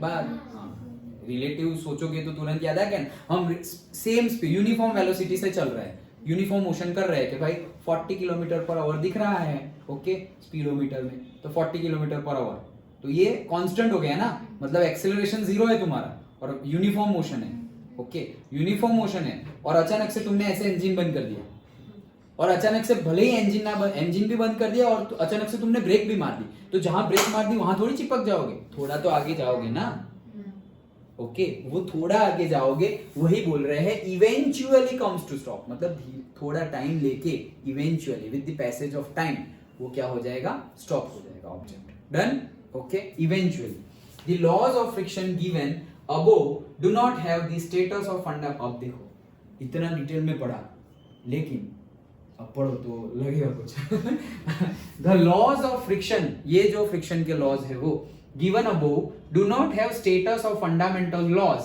like those for gravitational, electric and magnetic force, मतलब जितने हमने अभी डिटेल्ड में लॉज ऑफ फ्रिक्शन पढ़े हैं, ये सारे लॉज ऑफ फ्रिक्शन कि भाई स्टैटिक फ्रिक्शन होगा that is equal to mu S into N and all, सब कुछ पढ़ा ना एक्सपेरिमेंटली, ये सब एक्सपेरिमेंटली है, एक्सपेरिमेंटली है मतलब थियोरेटिकल नहीं है, मतलब इसीलिए बोल रहे हैं थियोरेटिकल नहीं है इन द सेंस हम यूज तो कर रहे हैं, लेकिन जो हम ग्रेविटेशन का लॉ पढ़े हैं, ओके, और से इलेक्ट्रोमैग्नेटिक का, मैग्नेटिज्म का, ये सारे लॉज पढ़े हैं हमने, ग्रेविटेशन, इलेक्ट्रिक, मैग्नेटिक फोर्सेस के लॉ, उसके रिलेटेड में नहीं आता, 100% ट्रू नहीं है, इन शॉर्ट 100% ट्रू नहीं है, okay, they are empirical relations, empirical मतलब प्रैक्टिकली डिराइव्ड, प्रैक्टिकल करने के बाद ये सब पता चला हमें, so they are empirical relations that are only approximately true, सिर्फ और सिर्फ approximately true है, तो फिर क्यों इतना डिटेल में पढ़ा भाई, हमारी मैकेनिक्स के न्यूमेरिकल सॉल्व करने के लिए तो इतना ट्रू भी बहुत है, ओके, हमारी न्यूमेरिकल को सॉल्व करने के लिए इतना ट्रू तो बहुत ज्यादा है, मतलब ऐसा समझो 100% ट्रू नहीं है, मतलब 99.99 तो है, ओके, तो इनफ है हमारे लिए तो, ओके, माइक्रोस्कोपिक लेवल पे देखोगे तब 100% ट्रू नहीं है, हम तो मैक्रोस्कोपिक स्टडी कर रहे हैं, याद आया माइक्रो एंड मैक्रो, ओके, तो ट्रू है। Thus when two bodies are in contact, each experiences a contact force by the other, मतलब जब भी कांटेक्ट में होंगे तो दोनों एक दूसरे के ऊपर फोर्स लगाएंगे, वो तो थर्ड लॉ हमारा। Friction by definition is the component of the contact force parallel to the surface in contact which opposes the impending or actual relative motion। impending मतलब जो होने वाली थी लेकिन हुई नहीं, और एक्चुअल रिलेटिव मोशन को भी ऑपोज करेगा, मतलब होने वाली थी मोशन और नहीं हुई, क्यों, स्टैटिक फ्रिक्शन की वजह से, वो इंपेंडिंग मोशन, और फोर्स लगाया और मोशन हो गई तब भी तो फ्रिक्शन लग रहा है, तो वो फ्रिक्शन कौन सा है, काइनेटिक फ्रिक्शन। सो वो मोशन कौन सी है, वो फ्रिक्शन काइनेटिक फ्रिक्शन, और वो मोशन है actual relative motion between the two surface. Note that it is not motion but relative motion of the frictional forces opposites, मतलब के क्या है, सिर्फ मोशन नहीं है, ये क्या है, रिलेटिव मोशन, मतलब एक के रिस्पेक्ट में दूसरा मोशन कर रहा है, एक के रिस्पेक्ट में दूसरा मोशन कर रहा है। फ्रिक्शन में इसकी बात है, फ्रिक्शन फोर्स क्या है, रिलेटिव मोशन है, दोनों मूव नहीं कर रहे, मतलब फ्रिक्शन फोर्स भी ऐसे कंटिन्यूअसली मूव कर रहा है और यहां पर भी ऐसे मूव कर रहा है, ऐसे ऐसे मूव नहीं हो रहा है, ये यहां पर ही है और ऐसे हम जा रहे हैं, ओके, सो रिलेटिव मोशन है that the friction force opposites. Consider a box lying in the compartment of a train that is accelerating। देखो इसके बेस का न्यूमेरिकल भी आएगा, क्या बोल रहे हैं, ट्रेन है, बड़ी सी ट्रेन है, ओके, और इसके ऊपर एक डिब्बा रखा हुआ है, वॉट एवर लगेज है। अब ट्रेन तो कितनी स्पीड होती है उसकी, एक्सेलरेट करके जाती है। तो ये सरफेस ट्रेन की एंड ये बॉक्स की सरफेस के बीच में भी, बॉक्स की सरफेस और ट्रेन की सरफेस के बीच में रिलेटिव मोशन है या नहीं है? जनरल सेंस में क्या लगता है, रिलेटिव मोशन होती है या नहीं होती? किसके सेंस में? बॉक्स की सरफेस और ट्रेन की सरफेस के बीच में रिलेटिव मोशन होती है या नहीं होती है? Normal day to day life में होती है या नहीं होती है? होती है। ट्रेन है हमारी, ये ट्रेन है, हम ट्रेन में ही ऐसा समझो, और ट्रेन में हमने ये डिब्बा रख दिया है और ट्रेन जा रही है। तो ट्रेन जो है वो ओके, मतलब ट्रेन की सरफेस होगी ना नीचे की, वो सरफेस और ये बॉक्स, उसके बीच में रिलेटिव मोशन है या है नहीं है? है होगा। है। श्योर? सबको लग रहा है? हाँ। किसी एक को भी नहीं लग रहा नहीं है? नहीं है। इन दोनों के बीच में रिलेटिव मोशन नहीं है। ट्रेन और बॉक्स के बीच में रिलेटिव मोशन है ही नहीं। रिलेटिव मोशन तो बाहर जो है वो बंदा जो ट्रेन को देख रहा है उसको दिख रहा है कि ट्रेन मूव कर रही है। तो जो वेलोसिटी से, जो एक्सेलरेशन से ट्रेन मूव कर रही है, वही एक्सेलरेशन से ये बॉक्स भी तो आगे बढ़ रहा है। वो थोड़ी वहां रह रहा है। अगर बॉक्स वहीं के वहीं रहता तो ये तो ट्रेन आगे चली जाती और बॉक्स ऐसे पीछे ठपक। तो ट्रेन और बॉक्स के बीच में रिलेटिव मोशन है ही नहीं। अगर होती तो क्या होता, ट्रेन आगे चली जाती और बॉक्स पीछे चला जाता। समझ में आ रहा है? फिर से समझो ध्यान से। जब एक्सेलरेट करते हो तो जब तो होता होगा ना ऐसा? होता है, सोचो होता है। हाँ होता है। हम ट्रेन छोड़ो, प्लेन में भी बॉक्स रखते हैं। अभी ट्रेन की स्पीड मान लो 100 किलोमीटर पर आवर और प्लेन की speed 800 kilometre 900 kilometre per hour. होती है मोशन। उसका सरफेस पर डिपेंड है। प्लेन में तो सरफेस ही एयर है। नहीं लेकिन फिर भी प्लेन का भी कोई सरफेस तो होगा ना अंदर। हाँ हाँ हाँ, यस यस यस, हाँ। तो वो सरफेस के ऊपर डिपेंडेंट है, पार्शियली डिपेंडेंट है, ऐसा नहीं है डिपेंडेंट नहीं, हाँ पार्शियली डिपेंडेंट तो है। ओके, तो एक पर्टिकुलर वेलोसिटी आएगी ना, पर्टिकुलर बहुत ज्यादा वेलोसिटी और बहुत ज्यादा एक्सेलरेशन, उस केस के लिए वो रिलेटिव मोशन होगी, अदरवाइज रिलेटिव मोशन नहीं है। और वो जो बहुत ज्यादा एक्सेलरेटिंग और वेलोसिटी वाली मोशन होती है ना, इसीलिए तो हमें बोलते हैं कुर्सी की पेटी बांध लीजिए, नहीं तो ऐसे करके उड़ जाएंगे। ओके, लेकिन उड़ेंगे नहीं, तुम खोल के बैठो कुछ नहीं होगा। ट्रेन में कुछ बांध के बैठते हैं क्या हम? नहीं। फिर भी 100 किलोमीटर पर आवर पे आराम से जाते हैं ना। कभी ऐसे जाके पीछे की साइड टकरा जाएगा? नहीं। तो रिलेटिव मोशन नहीं हो रही है। लेकिन बहुत एक्सट्रीम केस वाला सेंस, मतलब एक्सट्रीम स्पीड है, एक्सट्रीम स्पीड, हाँ देखो वो वाला हमारा एग्जाम्पल 9th वाला एक्सपेरिमेंट याद आया। एक ग्लास था, ग्लास के ऊपर पत्ते खेलने वाले एक पत्ता रखा हुआ था, कार्डबोर्ड, ओके, उसके ऊपर कॉइन रखा हुआ था और एक्टिविटी क्या थी कि खींचना है कार्डबोर्ड को, ऐसे खींचना है, तुम्हारे कार्ड को ऐसे खींचना है कि कॉइन अंदर ही गिरना चाहिए, तुम्हारे साथ साथ वापस नहीं आ जाना चाहिए। ये ग्लास है, कार्ड है ऊपर और ऊपर कॉइन रख दिया है। कार्ड को ऐसे खींचना है कि कॉइन अंदर ही गिरना चाहिए, और अगर कार्ड कॉइन तुम्हारे साथ साथ बाहर गिर गया या तुम्हारे साथ साथ मतलब बाहर गिरा कॉइन तो सही नहीं है। तो उस सेंस में हमें कैसे खींचना पड़ेगा? फास्ट, बहुत ज्यादा फोर्स लगाना पड़ेगा। अगर धीरे से ऐसे फोर्स लगाएंगे तो आ ही जाएगा तुम्हारे साथ साथ कॉइन। ओके, सो बहुत फास्ट फोर्स लगाना पड़ेगा, एकदम फास्ट फोर्स लगाओगे, फास्ट इन द सेंस बहुत ज्यादा मैग्नीट्यूड वाला फोर्स लगाना पड़ेगा। इतने ज्यादा मैग्नीट्यूड वाला फोर्स लगाएंगे तो F इतना ज्यादा होगा तो m तो सेम ही रहेगा, तो एक्सेलरेशन क्या हो जाएगा? बहुत ही ज्यादा हो जाएगा। तो जब इतना फास्ट फोर्स लगाओगे तब एक्सेलरेशन क्या हो जाएगा? बहुत ज्यादा हो जाएगा। और एक्सेलरेशन किसका बहुत ज्यादा हो गया? कार्ड का एक्सेलरेशन बहुत ज्यादा हो गया, सो दैट वो कॉइन वैसे के वैसे नीचे गिर गया। अगर कॉइन तुम्हारे साथ साथ कार्ड के साथ साथ आ जा रहा है तो यहां कहां रिलेटिव मोशन है, लेकिन अगर कार्ड आ जा रहा है और कॉइन वहां गिर रहा है तो उसको बोलेंगे रिलेटिव मोशन। एक स्टेशनरी और दूसरा मोशन में, तो इसी को बोलते हैं रिलेटिव मोशन। मतलब तुम बाहर खड़े हुए हो और तुम देख रहे हो कि हाँ बस जा रही है, हाँ ट्रेन जा रही है, तो ये रिलेटिव मोशन है। क्यों? क्योंकि तुम स्टेशनरी हो और तुम देख रहे हो, रिलेटिव मोशन। लेकिन ट्रेन के अंदर तुम बैठे हुए हो और ट्रेन के अंदर तुम्हारा फ्रेंड भी बैठा हुआ है, दोनों, अब दोनों तुम मूव कर रहे हो क्या?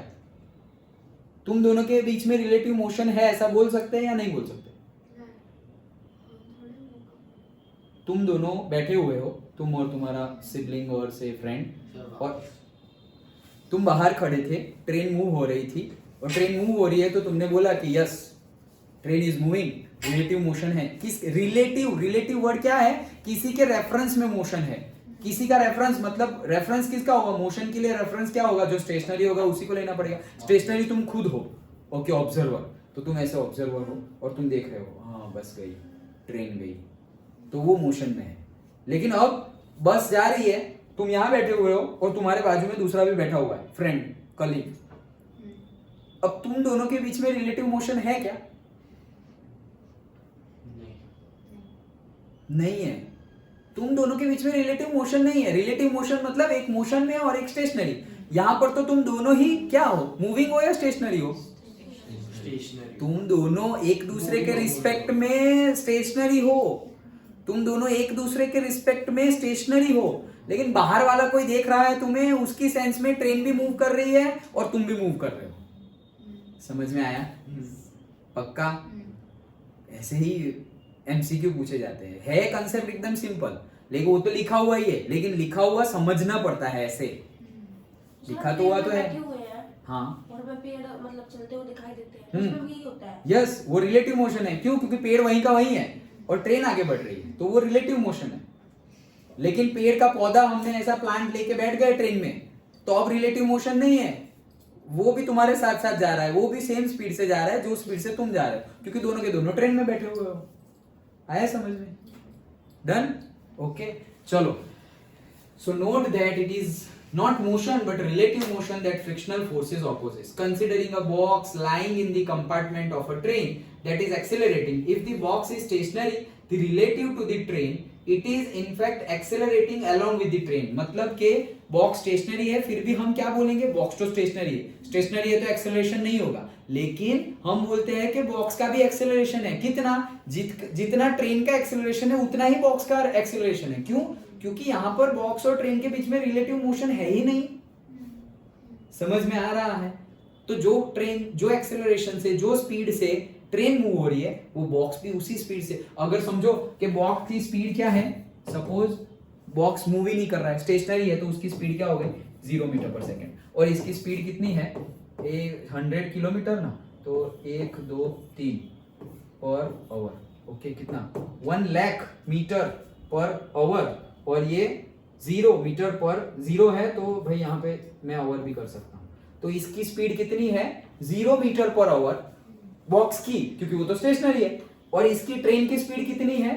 1 lakh metre per hour. Done? समझ में आ रहा है? तो ऐसे तो तुम देखोगे तो तुम बोलोगे सर ये स्टेशनरी और ये मोशन में, तो रिलेटिव मोशन। अरे नहीं, ऐसा होता है क्या? अगर ऐसा होता तो तुम्हारा बॉक्स पीछे चला जाता, क्योंकि ट्रेन तो आगे निकल जाती, उसकी स्पीड ज्यादा है। लेकिन ऐसा होता नहीं है, बॉक्स पीछे नहीं चला जाता। अगर एक्चुअल में ये स्टेशनरी है तो बॉक्स पीछे नहीं चला जाता। तो स्टेशनरी तो है सर, मूव कहां कर रहा है? अरे ट्रेन की स्पीड से वो भी तो स्पीड में आगे बढ़ रहा है। समझ में आ रहा है? पक्का? समझे? ओके, उसकी भी एक्सेलरेशन है, तो उसकी भी एक्सेलरेशन है। जो ट्रेन की स्पीड है उसकी भी वही स्पीड है, जो ट्रेन का एक्सेलरेशन है उसका भी वही एक्सेलरेशन है। डन? तो सर क्या ट्रेन की पटरी और ट्रेन के बीच में रिलेटिव मोशन होगा? हाँ, क्योंकि पटरी स्टेशनरी है और ट्रेन मूविंग है, तो रिलेटिव मोशन। रिलेटिव मोशन मतलब एक स्टेशनरी और एक मूविंग के बीच का motion, that is relative motion. मतलब जरूरी नहीं है कि दूसरा स्टेशनरी हो, लेकिन देखो अगेन यहाँ पे और ट्रिकी क्वेश्चन, जरूरी नहीं है हमेशा कि एक स्टेशनरी और एक मूविंग हो। अगर दोनों अलग अलग स्पीड से जा रहे हैं उसको भी रिलेटिव मोशन बोलते हैं। मतलब कि ये बॉक्स सपोज एक्चुअल में मूव कर रहा है, मान लो अंदर मूव कर रहा है विथ 1 मीटर पर आवर की स्पीड से, और ये 1 लाख मीटर पर आवर की स्पीड से। इसको भी हम क्या, अब ये रिलेटिव मोशन में है। ओके क्यों? क्योंकि सेम स्पीड नहीं है लेकिन स्पीड डिफरेंट है, तो रिलेटिव मोशन में है। अगर ऐसे रिलेटिव मोशन में है तो ये टकरा जाएगा पीछे, क्योंकि उसकी स्पीड उतनी है ही नहीं, तो ट्रेन तो आगे निकल जाएगी और वो पीछे आ जाएगा और टकराएगा पीछे, और सारे के सारे डिब्बे ऐसे एक साइड में चले जाएंगे। समझ में आया? और अगर सिंपल सेंस में देखे तो सपोज समझ लो बस सीटिंग, बस फुल है और बाकी सब लोग ऐसे खड़े हुए हैं। ओके, बाकी सब ऐसे खड़े हुए हैं और जैसे ही बहुत फास्ट स्पीड से बस जा रही हो और अचानक से बस ने ब्रेक लगाई, अचानक से, ओके, तो क्या होगा? ये जो खड़े हुए हैं वही सारे एकदम आगे चले जाएंगे, जो बैठे हुए हैं वो भी थोड़ा बहुत आगे जाएंगे, लेकिन इतना नहीं जितना ये खड़े हुए हैं उतना। समझ रहे हो? तो क्यों? क्योंकि ये ज्यादा रिलेटिव मोशन में आ जाएंगे। कौन? जो खड़े हुए हैं वो, और जो बैठे हुए हैं वो उतना कुछ रिलेटिव मोशन में आने वाले नहीं है। क्यों नहीं आने वाले? क्योंकि वो बस की जो स्पीड थी अप्रोक्सीमेटली वही स्पीड से आगे बढ़ रहे थे। तो ये लोग भी तो सर बस में ही थे, वही स्पीड से आगे बढ़ रहे। हाँ, लेकिन हमने वो केस समझा था ना, क्या अचानक से ब्रेक लगाएंगे तो हमारी नीचे की बॉडी तो सरफेस के साथ ब्रेक, वहां ब्रेक लगी तो यहां भी ब्रेक लग गई, लेकिन ऊपर की बॉडी को पता नहीं है, ऊपर की बॉडी अभी भी इनर्शिया में है। सो अभी हम सपोज जा रहे हैं तो जो बैठे हुए हैं उनका जो रेजिस्टिंग फोर्स है वो, और जो खड़े हुए हैं उनका जो रेजिस्टिंग फोर्स है, मतलब इनर्शिया डिफरेंट है। ओके, तो ये वाले तो अभी भी इनर्शिया में ही है, मतलब मूविंग है तो अभी भी मूविंग ही है। भले ही ब्रेक लग गई फिर भी मूविंग में, इसलिए थोड़ा आगे चले जा रहे हैं। लेकिन जो बैठे हुए हैं उनको जल्दी पता चल जाता है कि भाई ब्रेक लग गई तो हमें भी रुक जाना है, तो वो थोड़े ही आगे जाते हैं। समझ में आया? ओके, हाँ। So what forces cause the acceleration of the box? Clearly the only conceivable force in the horizontal direction is the force of friction. तो क्या है कि यहां पर भी हमें मोशन तो दिख रही है, अगर उनके बीच में रिलेटिव मोशन नहीं है, उनके बीच में क्या नहीं है? रिलेटिव मोशन नहीं है। अगर रिलेटिव मोशन नहीं है मतलब क्या? कि उसकी और इसकी स्पीड में डिफरेंस नहीं है, सेम ही स्पीड है। समझ में आ रहा है? ओके, तो यहां पर इसकी हमने बोल दिया कि इसकी रिलेटिव मोशन नहीं है। रिलेटिव मोशन होता तो ये पीछे टकरा जाता, पीछे टकरा नहीं रहा है, मतलब इसकी और इसकी स्पीड में डिफरेंस तो है। ओके, टकरा नहीं रहा है। ओके, अगर ऐसा होता 1 और 1 लाख तो टकरा जाता, लेकिन ये 1 लाख है तो ये भी 1 लाख स्पीड से आगे जा रहा है। ये 100 किलोमीटर पर आवर है, ये 1 लाख कैसा लग रहा है? ये अगर ट्रेन 100 किलोमीटर पर आवर की स्पीड से आगे बढ़ रही है तो ये बॉक्स भी 100 किलोमीटर पर आवर की स्पीड से आगे बढ़ रहा है। ऑब्वियस, क्योंकि वो टकरा नहीं रहा है, रिलेटिव मोशन नहीं है, मतलब आगे बढ़ रहा है। ठीक है, तो ये स्पीड लाने के लिए तो तुम भाई फ्यूल कंज्यूम कर रहे हो। ये बॉक्स को मोशन में लाने के लिए कहाँ फ्यूल कंज्यूम कर? एक्चुअली तो ये बॉक्स का भी मास एंड ऑल सब कुछ इंक्लूडेड है ट्रेन में है तो ओके, लेकिन कहने का मीनिंग क्या है? रिलेटिव मोशन यहाँ पर क्यों नहीं हो रही है? क्योंकि जितना इसके ऊपर स्टैटिक फ्रिक्शन फोर्स लग रहा है वो उसको बैलेंस कर दे रहा है, तो वो रिलेटिव मोशन में आता नहीं है। जैसे अभी मैं बोल रहा था, मैं यहाँ फोर्स लगा रहा हूँ, ओके, फिर भी ये मोशन में नहीं आ रही है। क्यों? क्योंकि जितना मैं लगा रहा हूँ उतना ही वो सामने लगा रही है। तो वो एक केस यहाँ पे बता रहे हैं क्या? Clearly the only conceivable force in the horizontal direction is the force of friction. मतलब वो उतना ही फ्रिक्शन फोर्स लगा रहा है वो बॉक्स जितना आगे बढ़ने के लिए फ्रिक्शन लग रहा है, मतलब एफ एक्सटर्नल जितना है उतना ही काइनेटिक फ्रिक्शन लग रहा है, इसीलिए वो हमें लग रहा है कि मोशन में नहीं है, रिलेटिव मोशन नहीं हो रही। समझ में आया? क्वेश्चन, जैसे हम गाड़ी में बैठे हुए हैं या कोई हाईवे हो गया बड़ा, फिर कोई बड़ी सड़क हो जो मतलब काफी लंबी चौड़ी होती है, एक ट्रक सामने है साइड में, एक हमसे पीछे है, हमारी गाड़ी है, तो सर जब हम उसको टर्न करते हैं ऐसे तो हमें पता क्यों नहीं चलता कि हम टर्न हो रहे हैं, या फिर वो जो ड्राइवर होते हैं हम खुद चला रहे होते हैं? नहीं, फिर से दोबारा। हाँ, एक ट्रक सामने, फिर कुछ भी व्हीकल सामने है, एक बार हमें ड्रॉ करो। अच्छा, हाँ हाँ, एक साइड पे यहाँ जहाँ पे 100 है वहाँ पे, हाँ, यहाँ जा रही है वो। हाँ, ओके, यहाँ पे हमारी गाड़ी है, ये हमारी कार है। हाँ, तो ये जब टर्न होती है राइट साइड, ओवरटेक कर रहे हैं, हाँ ओवरटेक कर रहे हैं। हमें पता क्यों नहीं चलता? क्या पता नहीं क्यों चलता? टर्न हो रही है? पता तो चलता है। नहीं। हाँ, मतलब वो तो वो, हाँ समझ गया मैं क्वेश्चन। वो क्या पूछ रहे हैं कि जब हम ओवरटेक करते हैं, जैसे यहाँ पे हमें पता नहीं चलता ना कि हम मूव कर रहे हैं, रिलेटिव मोशन नहीं हो रही है, इसलिए जैसे हम मोशन की बात की, दोनों बस में बैठे हुए हैं तो हमें पता ही नहीं चलता कि हमारी इतनी ज्यादा एक्सेलरेशन है या इतनी ज्यादा स्पीड है। क्यों?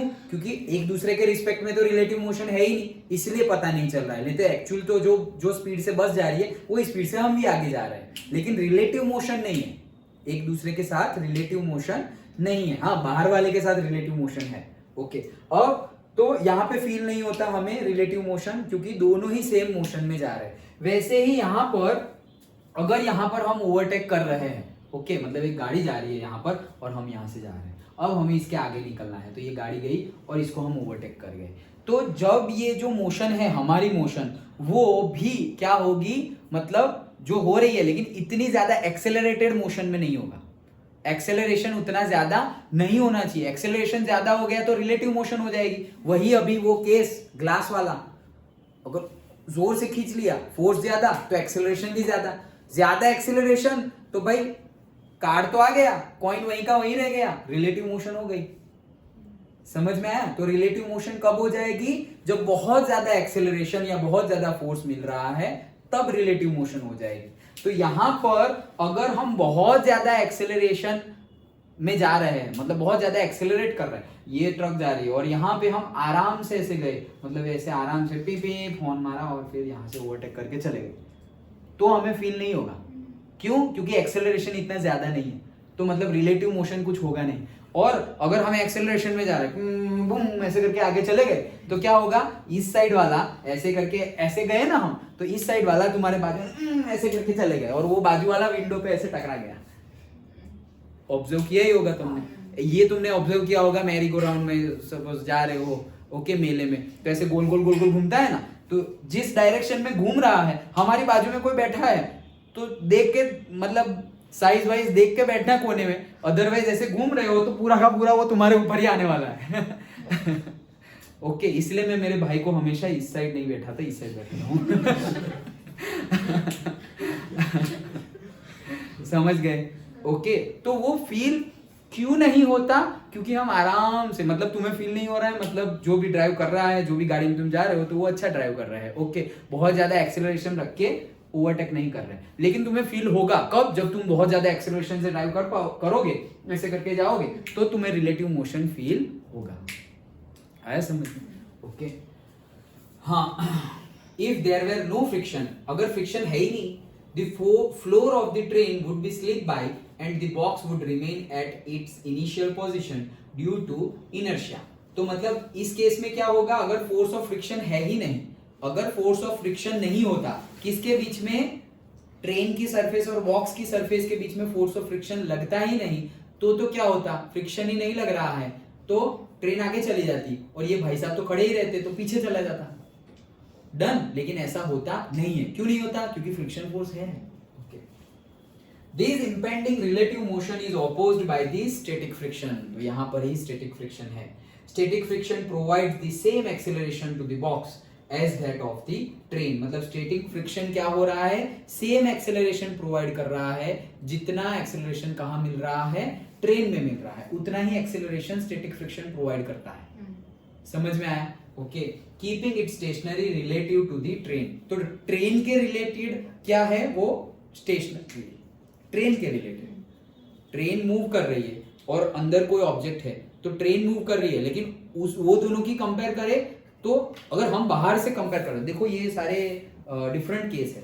अगर ट्रेन जा रही है, उसके अंदर बॉक्स है और तुम भी ट्रेन के अंदर ही हो, अब तुम ऑब्जर्व कर रहे हो, तो क्या है, ट्रेन एक स्पीड से जा रही है, ओके, तुम्हें पता चलेगा, चलो तुम्हें बाहर नहीं देख रहे हो, तुम बाहर देख रहे नहीं हो, बाहर नहीं देखना है, नहीं तो तुम ऑब्जर्वर के सेंस में बताओगे, बाहर नहीं देखना है।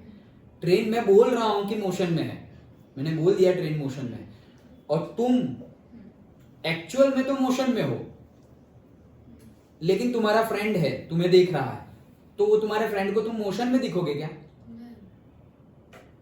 देखो क्या क्या है, ट्रेन है, बॉक्स है, तुम हो और तुम्हारा फ्रेंड है। ओके, ट्रेन एक्चुअल सेंस में तो मोशन में है।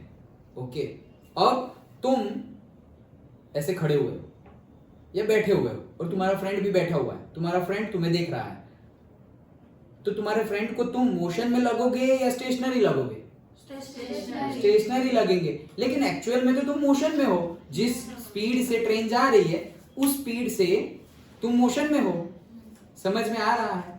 ओके, तो ट्रेन खड़ी हुई हो तब भी तुम्हारे फ्रेंड को ऐसा लगेगा कि तुम स्टेशनरी हो, और ट्रेन मूव कर रही है तब भी तुम्हारे फ्रेंड को ऐसा ही लगेगा कि तुम क्या हो? स्टेशनरी हो। समझ में आया? अब तुम्हारे फ्रेंड को तुमने बाहर उतार दिया, स्टेशन आ गया उसका, वो उतर गया। ओके, अब वो बाहर खड़ा है स्टेशन पर, अब ट्रेन वापस मूव करने लगी, अब वो तुम्हें देख रहा है, तो अब तुम स्टेशनरी उसको दिखोगे या एक्सेलरेटेड मोशन में दिखोगे? समझ में आया? तो ऑब्जर्वर कहां से ऑब्जर्व कर रहा है, दैट इज ऑल्सो मैटर। जो ऑब्जर्वर है तुम्हारा फ्रेंड, वो तुम्हारे साथ ही बैठा होता तो तुम्हें बोलता है हाँ हाँ तुम तो स्टेशनरी हो, लेकिन एक्चुअल में तो तुम मोशन कर रहे थे। ओके, तो गलत हो गया ना उसका आंसर। लेकिन अगर वो बाहर है, अब वो बोल रहा है कि तुम एक्सेलरेटेड स्टेट में हो, तो तुम अंदर से क्या बात कर रहे हो, मैं कहां मूव कर रहा हूं, मैं तो खड़ा हूं। समझ में आया? उसके रिस्पेक्ट में तुम एक्सेलरेशन कर रहे हो, उसके रिस्पेक्ट में, क्योंकि वो खड़ा है इसलिए। अदरवाइज तुम कहां मोशन कर रहे थे, तुम तो आराम से बैठे हुए थे, तो बैठे हुए हो तो स्टेशनरी हो तुम। समझ में आया? सो ऑब्जर्वर कहां है वो भी मैटर करता है लॉज ऑफ मोशन में। अंडरस्टूड? पक्का? तो ये था हमारा पूरा का पूरा फ्रिक्शन वाला टॉपिक। हो सके उतना डिटेल में हमने जाने की ट्राई की। समझ में आया? पक्का? ओके।